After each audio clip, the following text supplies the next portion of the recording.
Frankenstein Horror Story.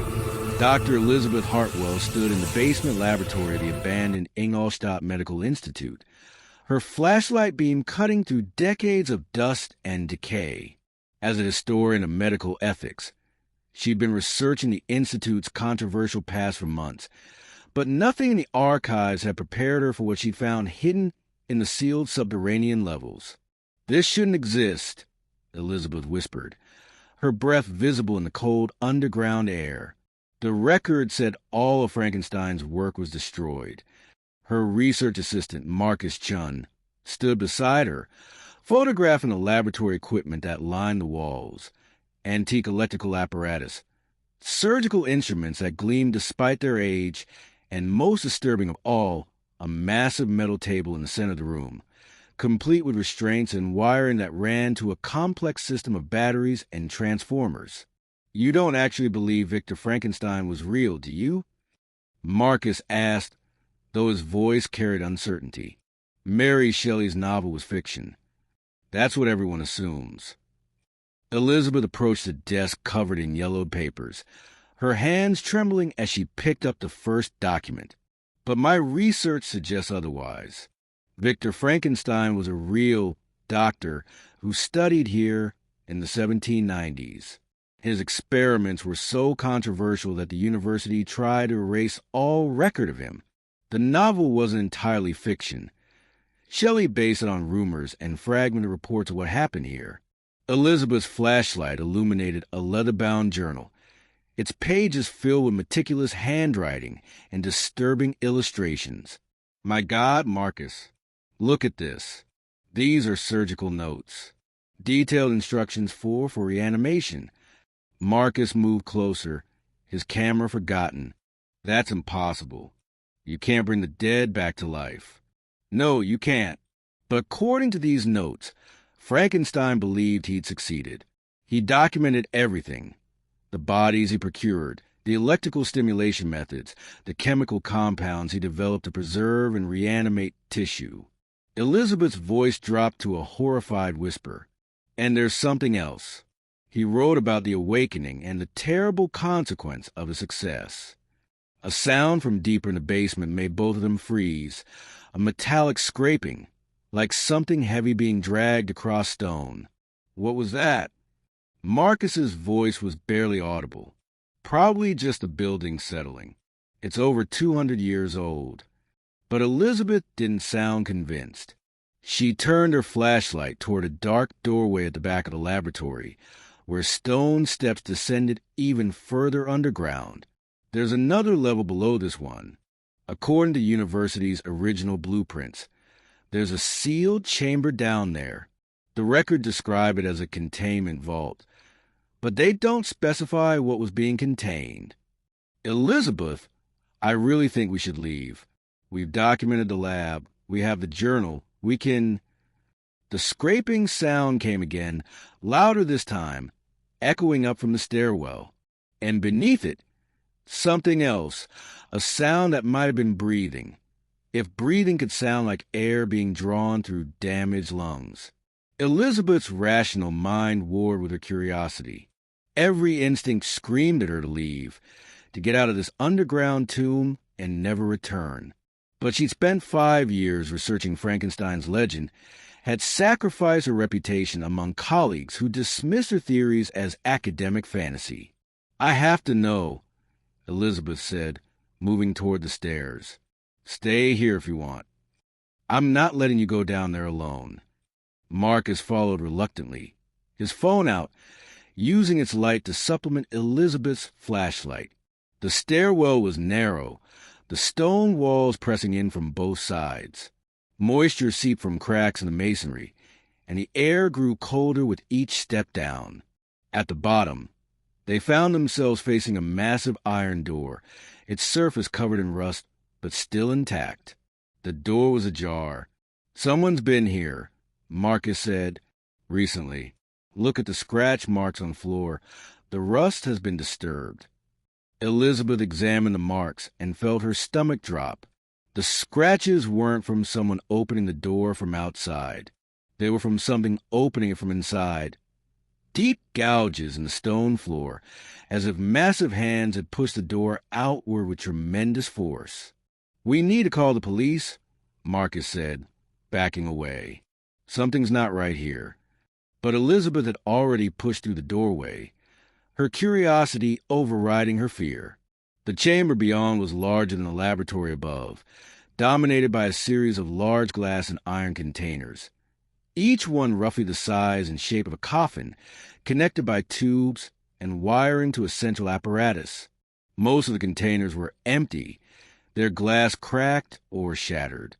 But one remained intact, its interior obscured by condensation and years of accumulated grime. Elizabeth approached it, wiping away the filth with her sleeve. What she saw inside made her stumble backward with a gasp. A body, preserved impossibly well, as if it had been placed there days ago rather than 2 centuries past. But it was the nature of the body that froze Elizabeth's blood. It was massive, easily 7 feet tall, with proportions that weren't quite human. The skin was a patchwork of different tones and textures, stitched together with crude surgical scars. The face was a nightmare of mismatched features, strong and terrible, with closed eyes that seemed too large for the skull. "Frankenstein's creature," Elizabeth whispered. "It's real. He actually created it. And someone or something has been down here recently." Marcus had joined her, his face pale in the phone's light. "Elizabeth! If this is the creature, then who opened the other containers? What was in them?" Before Elizabeth could answer, the chamber's lights flickered on dim, yellowed bulbs that must have been wired to an independent power source. Both researchers spun around to see a figure standing in the doorway. He was impossibly tall, dressed in clothes that seemed pieced together from different eras and styles, his face partially hidden by shadows. But what Elizabeth could see made her want to scream. Pale, scarred skin, features that were almost human but not quite, eyes that held an intelligence and pain that seemed bottomless. "You should not have come here." The voice was deep, resonant, but with a strange quality, as if the speaker was used of forming words. "This place was sealed for a reason. We were all meant to stay buried, forgotten. We..." Elizabeth found her voice, though it trembled. You're Frankenstein's creature? The one from the novel?" The figure stepped into the light, and Elizabeth saw the full horror of what Victor Frankenstein had created. The stitches, the patchwork skin, the proportions that were close to human, but distorted enough to trigger primal unease. But more than that, she saw the intelligence in those strange eyes, the evidence of thought and feeling. I am what remains of Victor's first success. But I was not his only creation. The creature gestured to the empty containers. He made others attempt to perfect his technique, to create life without the flaws he saw in me. They were sealed here, in suspended animation, after Victor's death. For 200 years they slept. What happened to them? Marcus asked, his camera forgotten, his entire focus on the creature before them. 3 weeks ago, the seals failed. Power surges from the city's electrical grid reactivated the containment systems. The others awoke, and they were hungry, confused, angry. The creature's expression, difficult to read on those mismatched features, seemed to convey deep sorrow. They did not have time to develop, as I did, to learn control and reason. They are pure impulse, pure need, and they have left this place. Elizabeth's mind raced through the implications, the disappearances. There have been 6 missing persons cases in the past 3 weeks, all within a 10-mile radius of the Institute. People vanishing without trace, no bodies found, no evidence of... They are learning, the creature interrupted, learning how to hide their nature, how to move through your world. But they are also hunting, seeking components. They wish to repair themselves, to replace damaged parts with fresh tissue. They are doing what Victor did to create us, but on living subjects. Horror washed over Elizabeth. You're saying there are multiple Frankenstein's monsters loose in the city, and they're kidnapping people to harvest body parts. I am saying that my brothers and sisters are driven by incomplete programming, by Victor's obsession made flesh without the tempering influence of a conscience. They know they are wrong, broken, but they believe they can fix themselves by taking from others. The creature moved closer, and both researchers instinctively backed away. I have been hunting them, trying to stop them, but I am one and they are 5. I cannot be everywhere. Then we call the police, the military, and tell them what? The creature's laugh was bitter. That monsters from a 200-year-old experiment are kidnapping people? They will think you mad. And by the time they investigate, my siblings will have taken more victims, grown stronger, learned to hide better. Then what do we do? Elizabeth demanded. The creature pulled out a leather satchel from beneath its coat and handed it to Elizabeth.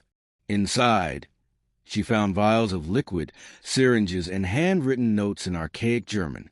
Victor created us using alchemical compounds and electrical stimulation, but he also created a failsafe, a chemical that breaks down the reanimation process, returns us the death we should have stayed in. These vials contain that compound, but using it requires getting close, injecting it directly, and my siblings will not submit willingly. You're asking us to kill them, Marcus said, his voice hollow. I am asking you to grant them peace. We were never meant to exist. Every moment of our lives is pain and confusion, a battle between the memories of who we were in pieces and what we became as a whole. Victor's journals are still here. They contain everything needed to recreate his work. If word spreads of our existence, others will try. There will be more of us, more suffering, more death. The creature turned to leave, then paused. I will lead you to them, one by one. We end this tonight. And then I use the last dose on myself. Victor's legacy dies here, as it should have 2 centuries ago. Elizabeth looked at Marcus, saw her own horror and understanding reflected in his eyes. They were historians, not hunters, but they'd uncovered a nightmare that couldn't be allowed to continue. How do we find them? Elizabeth asked, her decision made. The creature pulled out a device that looked like a modified metal detector. Victor implanted tracking elements in all his creations. This device can locate them. There are 5. We have until dawn. After that, they will disperse, become impossible to find. Are you willing to do what must be done? Elizabeth thought of the missing people, the families waiting for answers that would never come. She thought of the creatures themselves, tortured amalgamations of death given terrible life. And she thought of Victor Frankenstein, whose ambition had created suffering that stretched across centuries. Yes, Elizabeth said, taking the satchel. We end this. Tonight. What followed was a night Elizabeth would never be able to discuss, would never be able to write about in any academic paper. A night of hunting through the dark places of the city, of confronting beings that should not exist, of making impossible choices about life and death. By dawn it was over. The 5 creatures had been found, confronted, and granted the release of true death. The police would discover 5 bodies in various locations, deceased from no apparent cause, their strange appearances attributed to genetic disorders and decomposition. And in the sealed chamber beneath the Ingolstadt Medical Institute, Dr. Elizabeth Hartwell administered the final dose to Victor Frankenstein's first creation. As the compound took effect, the creature, who had never shared his name, looked at her with something like gratitude. Thank you, it whispered, for ending what should never have begun. Elizabeth watched as the light faded from those strange eyes, as the breathing stopped, as Victor Frankenstein's greatest and most terrible achievement finally, mercifully ended. She and Marcus sealed the laboratory, destroyed the journals and notes, dismantled every piece of equipment that could be used to replicate the experiments. They told no one what they'd really found, what they'd really done. The official story was simple: a forgotten laboratory, interesting historical artifacts, nothing more. Elizabeth's research paper on the Institute's history mentioned Frankenstein only as a possible inspiration for Shelley's novel, nothing more. But sometimes, late at night, Elizabeth wonders.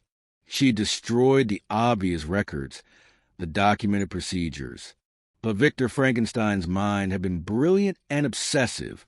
What if there were other notes, other laboratories, other secrets still waiting to be discovered? What if they hadn't found all of his creations? The thought keeps her awake, keeps her researching, keeps her vigilant. Because she knows now that some myths are based in reality, that the line between life and death is thinner than science admits, and that humanity's ambition to play God sometimes succeeds. And those successes are far more horrifying than any failure could ever be.